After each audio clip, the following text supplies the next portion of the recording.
Hey guys, John here. Welcome back to another video. This one being a garage update video because we gained a ton of new subscribers with the 4th generation Toyota Tacoma review videos. But I wanted to show you guys that I'm also a Toyota enthusiast in the background. And I wanted to inform you that something over here in this corner is getting sold very, very soon. So starting with the Tundra, this is a 2023 Toyota Tundra Platinum. It's a Crew Max 6.5 foot bed, 4-wheel drive, normal I-Force engine. This is my second 3rd gen Tundra. I had a white SR5 before this one of the very first in January of 2022. That truck was pretty good. We built it up pretty decently, and that's kind of the same vibe that this truck is gonna follow, but still keeping it decently functional. I've used this truck so much. We have a Airbnb renovation going on right now, and I've been using the absolute crap out of the 6.5 foot bed and just everything about this Tundra. It has been our workhorse, but I still want it to look even better than it does right now. So this build is gonna be OEM plus, like a lot of my other builds, right? But all we've done so far is just ceramic tint up front, the windshield, the 2 windows, and also the panoramic moonroof. And then we put last fit floor liners in it. But I have some AFE tow hooks for it, AFE intake for it, their scorcher system, which is supposed to give it another 100 horsepower, I believe. I mean, that's absolutely crazy. We have 37-inch Nitto tires coming for it, Relations race wheels. Their mono forged wheels are gonna be replacing these 20-inch wheels that Toyota provides on it. A very nice suspension kit coming for it that I'm not going to spoil that. We have a Paragon bed cover and a few other bed things for it too, but it's going to be, like I said, a very OEM plus build, and I just really enjoy driving this truck. Even though it's a normal I-Force, it doesn't have the big crazy I-Force Max that the Sequoia has. I just really freaking enjoy this truck. So the next truck that I really enjoy, guys, is my Tacoma right here. So I picked this one up used up in Virginia in January, late January, and the build thought process of it was to do an overland project. So this one has been really fun. We've picked up a lot of new Tacoma enthusiasts because this is like really my first Tacoma build that I'm seeing through. I had a blue one, a 2021 TRD Off-Road Premium with a long bed, but the world was kind of going crazy and you couldn't really get parts. So this was kind of like the redemption build. Able to get parts. Cali Rays sponsored a lot of stuff from the roof rack, the rock sliders, the front bumper, all the skids underneath. We have a new Yodaverse TRD Pro grill that, you know, wants to mimic the new generation style TRD Pro grill. I really like that. We have Nitto Ridge grapplers on this, 285 7017s. They're a 116T, and those are wrapped around the Relations race wheels RR5s, and we have their protection rings on it, and you can see that they've been doing their work right there. And then a kind of unpopular thing, because this is a TRD Pro, but we did swap the suspension out with some Inspired Performance suspension just to test out for you guys and see how it works, and it works surprisingly well. Rooftop tent from Inspired Overland, so a bunch of stuff on this Tacoma. We still have a couple more things to do, but when I picked this up in January, I did mention to my subscribers at the time that, hey, we're getting this truck, we're gonna build up our Tacoma audience, roll that into 4th generation Tacoma hype, and then this truck only has like about a 6 to 7 month shelf life. So if we got it in late January, it's already May, almost June right now, which is absolutely crazy. But we do have a few more videos coming of this Tacoma, and then we will be selling it in preparation for the 4th gen TRD Off-Road that I made a video about that I will be picking up for the channel. But it has a deck system in the back with the cargo glide, the super lightweight rooftop tent, Westcott Designs tire carrier. This rooftop tent is surprisingly comfortable for how small it is. It weighs under 90 pounds, and it can be shipped to your door for like 1,500 bucks.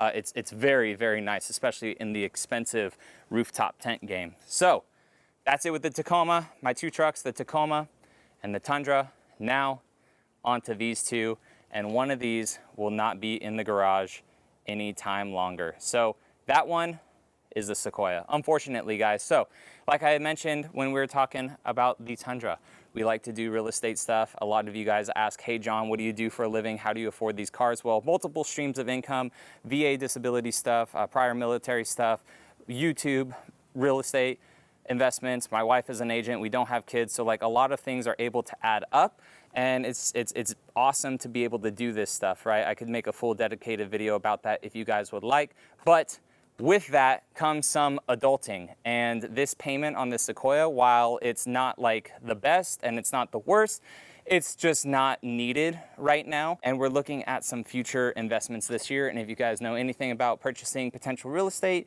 you know debt to income ratio is highly looked at by banks. So having, you know, $1,000 car payment on something that I'm not really making a crazy crap ton of videos about right now just doesn't really make sense at all to have. I was never gonna build this Sequoia up into anything crazy. It was never gonna be a crazy off-road overland build. I just wanted to see what the iForce Max was all about, see what this new Sequoia hype was about. So my wife has just been driving this thing around like crazy and taking it to all her real estate appointments, but it's time to get something a little bit more functional and a little bit better on gas mileage and clear up some debt to income stuff. So email right here if you guys are highly interested in this Sequoia. I am asking market value, even though I am a stickler for you guys to not pay over MSRP at dealerships. Dealerships make money from Toyota regardless, right? They get stipends, they get all this stuff from Toyota. And, you know, I hate dealers that mark up Camrys or Corollas or vehicles that aren't highly sought after. These ones are highly sought after still. The market for these is absolutely crazy. So again, you can email me, send me your offer.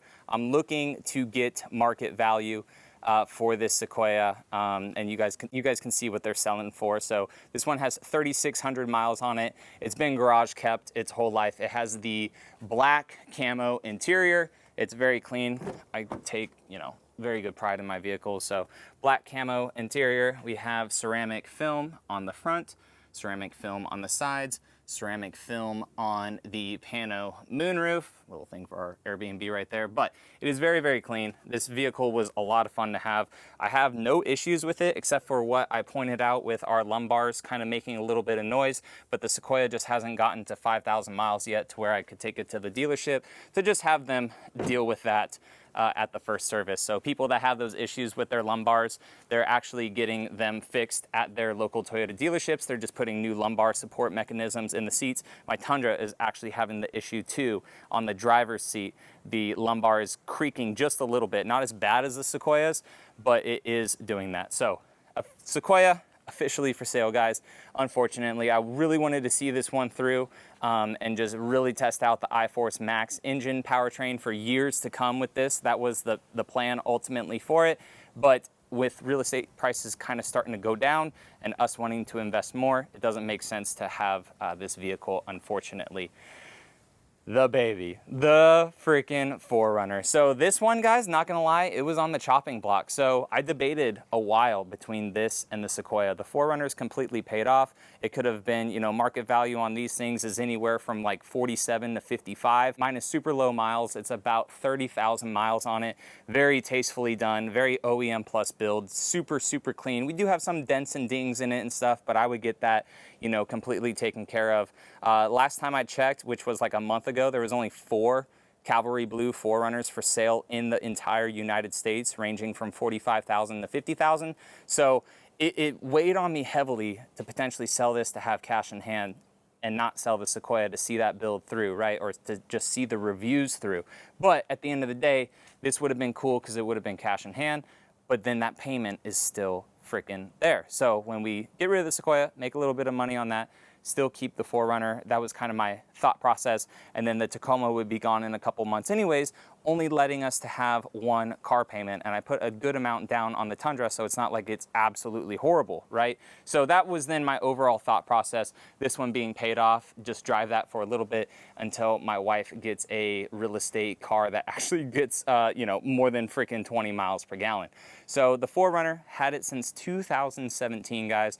We finally kind of started building it up a little bit. We got a Cali Rays Stealth bumper up front, the AVS bug deflectors, Alpha Rex Nova G2s, Morimoto 4-banger fog lights. We kept the stock wheels on it, but wrapped them with Nitto Recon grapplers. These are 285 7017s, 116T, just like the Tacoma, to keep it nice and light. And then we have the Westcott goodies on it. We have Westcott Designs rock sliders, Westcott Designs roof rack, and then making our way to the back of the 4Runner, we also have the Westcott Designs ladder back here. So love the 4Runner, man. It's like super hard.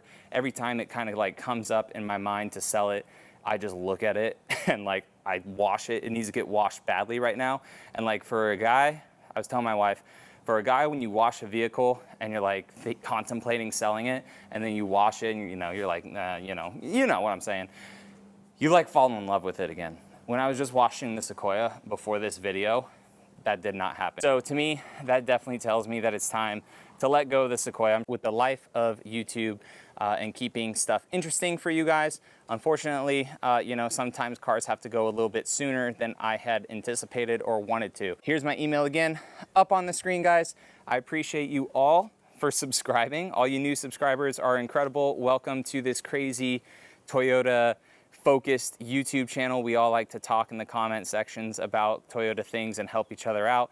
So that is what this video was about, just updating you all on my vehicles, letting you know that we have a lot of videos coming for these two trucks, maybe some more for the 4Runner in the future, but that is it for now, and I will catch you all in the next one. All right, guys, see you later.